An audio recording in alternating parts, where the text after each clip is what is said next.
know that over time, initially there was a lot of skepticism of whether women would be able to speak up, and there was a lot of discussion of what I call the Rabri Devi effect, where husbands would serve as, somebody, your spouse would serve as a proxy.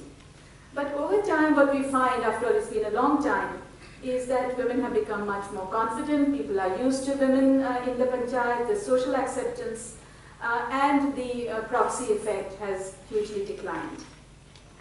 We also know from, especially from researchers, that women find themselves, and we know it of course, that women find it easier to talk to women reps than male reps.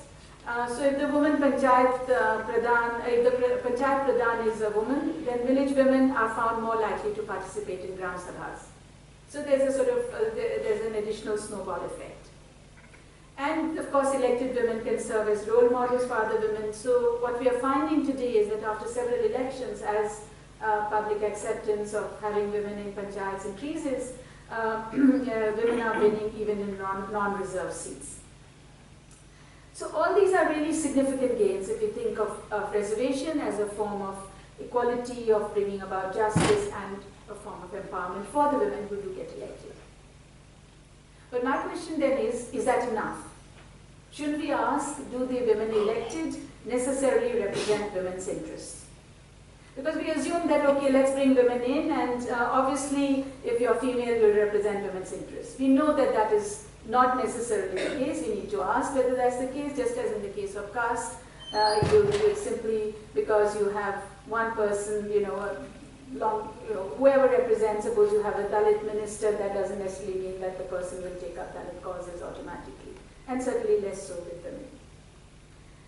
Also, we must remember that we all have multiple identities. We are not just about gender, but also caste and religion, and it's not at all obvious which identity will play out when you're representing in a panchayat. Now, what is the evidence therefore? The evidence, there's quite a lot of work, especially by economists, which shows that women pradhans are more likely than male pradhans to prioritize village infrastructure for improving healthcare, for drinking water and sanitation. But it can equally be argued, well, these are general issues. They may benefit women, but these are also issues that we've been talking about for at least 50 years. I mean, there's a science, technology commission I remember I was a part of in the 1980s, and we were talking about water and sanitation long before there was any resolution for women in the panchayats. So it can be argued that there are issues like water and sanitation and roads and so on, which are of general interest and women's interests as well, and these interests come together. But this is not necessarily the case for all issues. So in practice, what you find is that women who are elected are don't always promote what we might term women's issues, and that's of course something to be discussed. So there are several constraints, in fact. So suppose you're a woman pradhan, and with 1/3 women in your panchayat. First, they have to choose priorities based on predefined a list of subjects. There are 29 subjects from which you have to prioritize. And this list, if you actually look at it, doesn't include major concerns for women, something which would make structural change, like women's rights in land or women's access to employment. But nevertheless, even if you look at the list and what it contains, it does contain, for instance, women in child development. It contains something on non-conventional energy. So I went through what different states had chosen this, and I found that only a handful of states had included women and child within their priority list for panchayats. Only 40% mentioned fuel, fodder, non-conventional energy.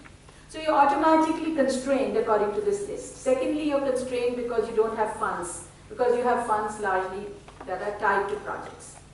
And so even if you want to set priority, you don't necessarily have the freedom to do so, except Kerala. Kerala fairly soon had a 10% budget allocated for the women's component plan. But the most alarming part, and this is the part I want to focus on, is that elected women don't want to focus on issues that are seen as women's issues. There was a study, for instance, in 2003 done in Karnataka, where it was found that women councillors across political parties